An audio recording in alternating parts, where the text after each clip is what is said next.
in the Nation magazine and called the end of the internet. Telephone and cable companies are pushing to fundamentally change the way the internet works, charging fees for use and giving preferred treatment to content providers with deeper pockets. What they want to do desperately is be in a situation where they can rank order websites, and websites that come through the fastest to us, to the users of the internet, are the ones that pay them money or the ones they own. And websites that don't pay them come through slower, much harder to get, or in some cases they'll have the power to take them off the internet altogether. What I call access tiering, when only the big media companies will be able to afford that access. It will banish the hundreds of thousands of bloggers to the slow lane on the internet.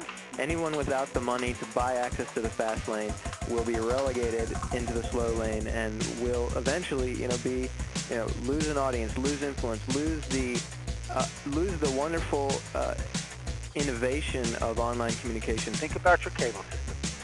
The cable operator decides which program gets to be in that system. They decide, not the consumer. That's what the telephone companies want to do. Effectively turn the net into something that more closely resembles today's cable TV systems. To restrict consumers' access to broadband internet content, such as movies and music.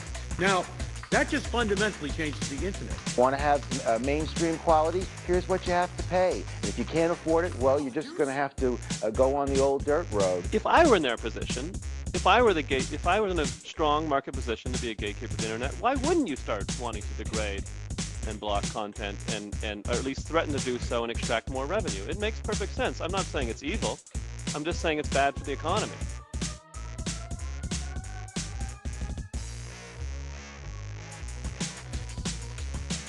America Online has blocked delivery to its customers of all emails that include a link to a website called DearAOL.com, which is critical of its certified email system. We've already seen several smaller network operators block our service. Most recently, major phone company executives have suggested that our service isn't going to work as well if we don't pay them. What did AT&T have to do with inventing the internet? Nothing. They turned down the contract to build it. What did Verizon have to do with the invention of the World Wide Web? Nothing. What did Bell South have to do with the invention of the web browser? Nothing. These companies literally had nothing to do with creating what makes the internet so special.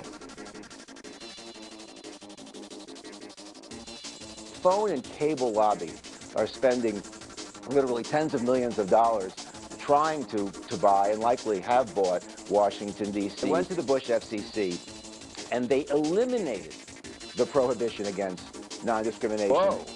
We need to put some of that non-discrimination back into the statutes that govern the internet, and it's being called network neutrality. The concept of net neutrality. I'm not even sure what that means. Net neutrality is about choice. Who chooses the content you see and use on the internet? Right now, you do. You connect to the internet, open your browser, and navigate to the website of your choice. Net neutrality makes this possible because it prevents your internet provider from blocking access to those websites. Without net neutrality, your network provider, the company that operates your physical connections to the internet, might decide to degrade your access to a website like Google or block access entirely. I'm not even sure what that means. It simply means that the people that bring you the internet aren't allowed to discriminate against competing and alternative content. It's the concept that everyone, everywhere, should have free, universal, and non-discriminatory access to all the internet. The critical choice is whether consumers should get to decide how their bandwidth is used, or whether the gatekeepers, the duopolists, are going to decide how that bandwidth is used.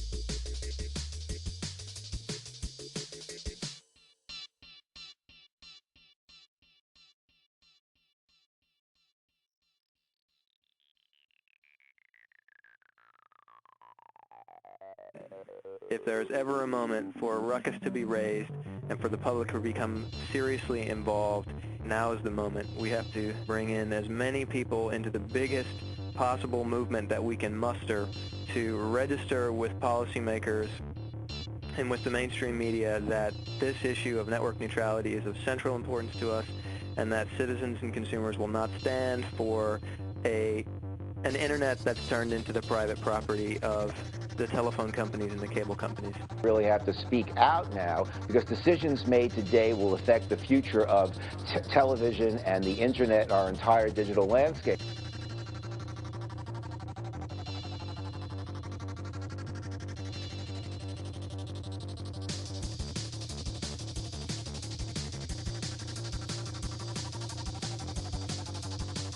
It's just extraordinarily important that this message be picked up and carried.